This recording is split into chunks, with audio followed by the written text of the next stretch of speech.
Hi guys, hi everyone.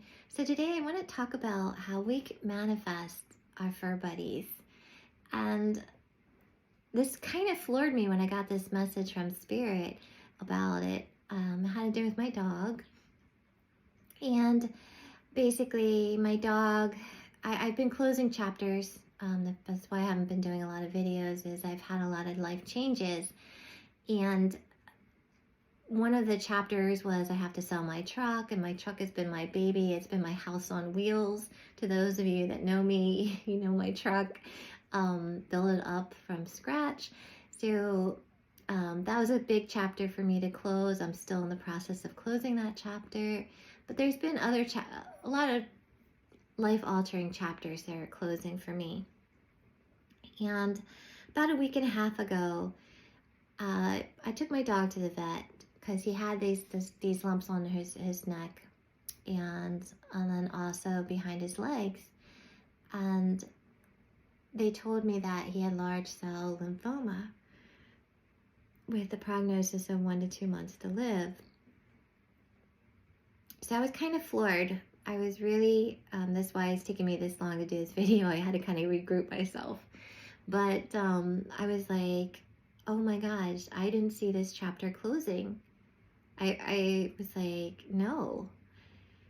So I sat down that night with Spirit and I was like, Spirit, why do I have to close this chapter?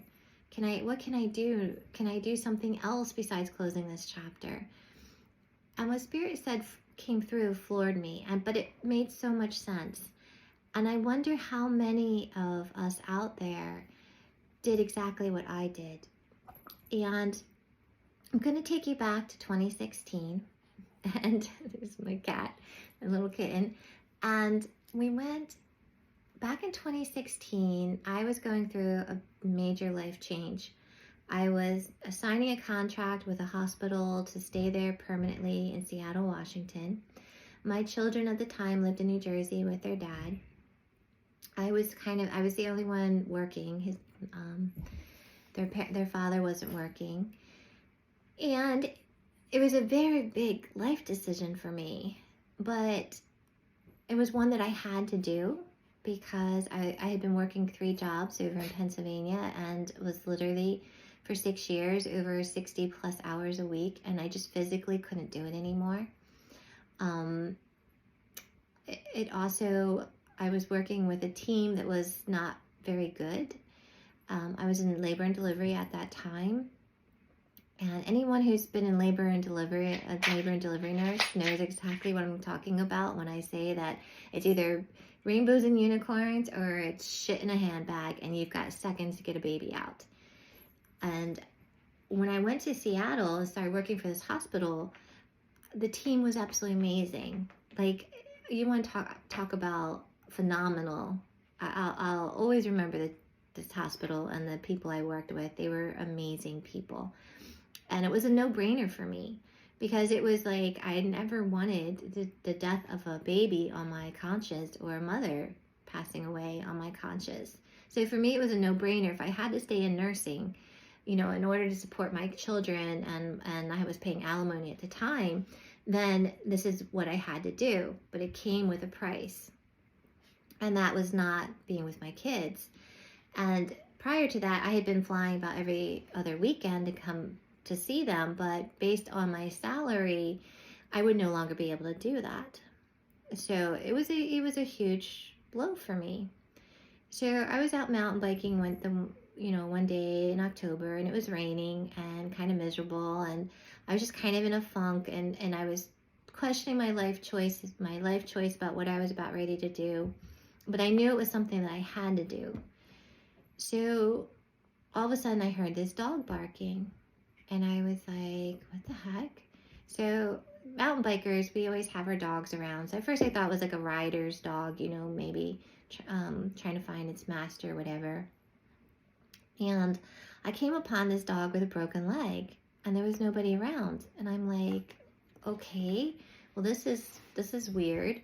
So long story short, I ended up getting the dog off the mountain, and they told me that he had the leg had been broken for over a week, And the vet was saying that they were talking about having to amputate it. So at that point, I was like, nobody's going to adopt this dog. He's so sweet. If he has 3 legs, okay, I'll adopt him. And I signed the papers to authorize surgery and everything else. And during that time, they actually found a vet who was willing to try it and try and save the leg. So long story short, we saved the leg and the dog became mine. And I would never have picked a dog because of my work schedule. But in order for him to come to me, he had to have something that would have pulled my heartstrings. And that was his broken leg. If it was just a regular dog, I would never have taken him. Because I would have thought, oh, I can't have a dog with my 14-hour work week, and day, I should say. But anyway, so he needed something in order for me to embrace him. So when I asked Spirit, and I said, Spirit, why do I have to close this chapter? What Spirit showed me was I saw myself as a little girl. And I saw myself watching The Rascals. And to those of you that don't know Rascals, it was like a black and white show about these little kids and the trouble they would get into. And they had this little white and black dog. The dog had a spot over his eye. And I just remember I loved the dog. I only watched the show because of the dog. And my dog that I found has a black eye. He's white and black.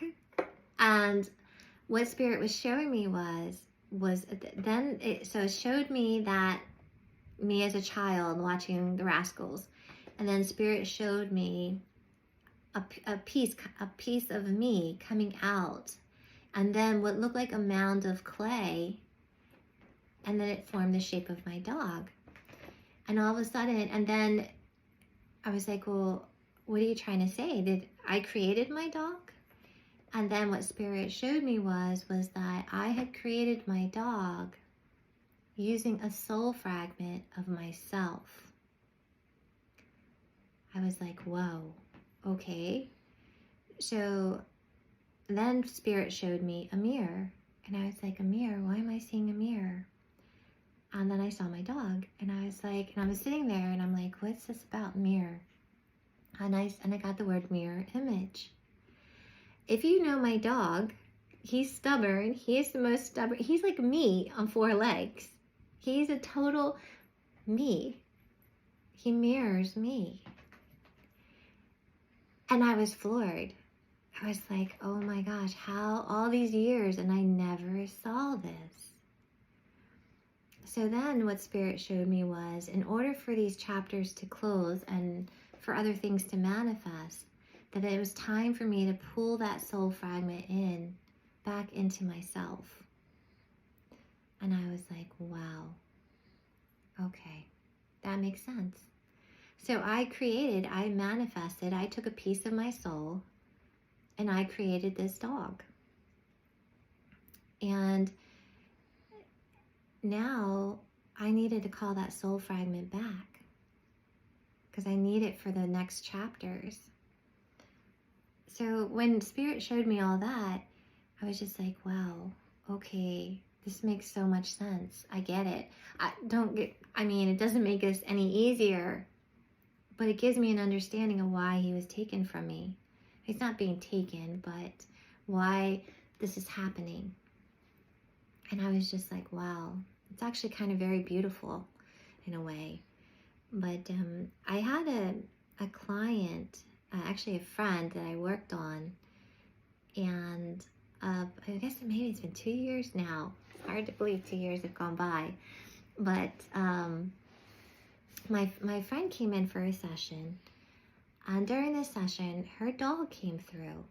And her dog was a lab, and it was getting older.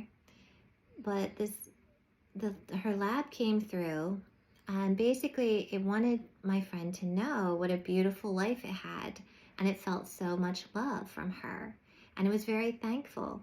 I mean, the energy from this dog was beautiful. I wanted to start crying because it was so beautiful. It was just loving, absolutely loving. And basically the message from the dog was that it was his time to move on. He was going to be moving on shortly. And of course, I'm sitting there doing the session, and I'm like, oh, shikey's like, oh my God, now I have to tell my friend that her dog is going to pass. And she comes in for an energy balance session, and now I got to tell her the news. But it was important. I felt like it was very important that this dog came through. And what I found was the weirdest part was I've never had a living animal come through like that. So for the past 2 years, I think about that session that I had and wondered how was I able to tap into this dog that was still alive? And I think as I was sitting there about my dog and realizing that my dog was a piece of my soul fragment, I saw my friend and I saw our session, and I was like, Spirit, are you telling me that it's the same for my friend?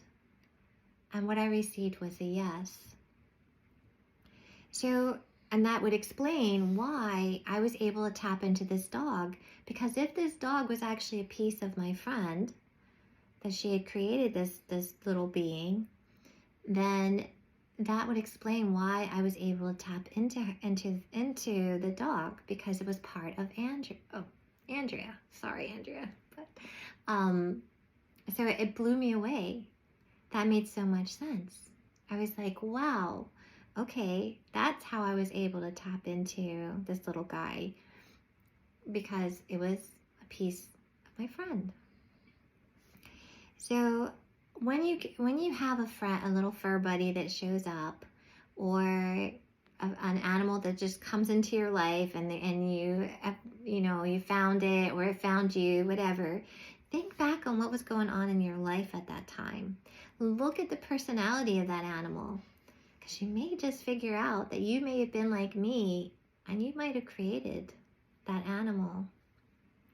And when you need, it's as sad as death is, it's actually very beautiful to know that if that was the case, one, that it's kind of a celebration. You're moving on. You're stepping up into the next chapter of what we're here for, and that is to experience life as a human, but also for our evolvement.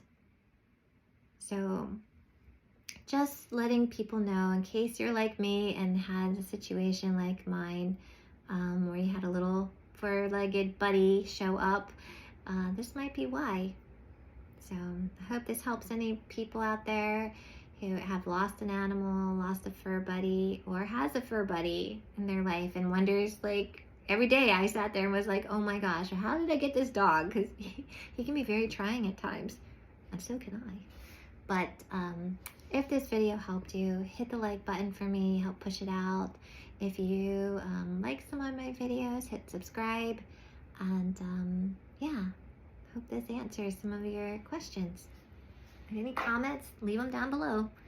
Bye.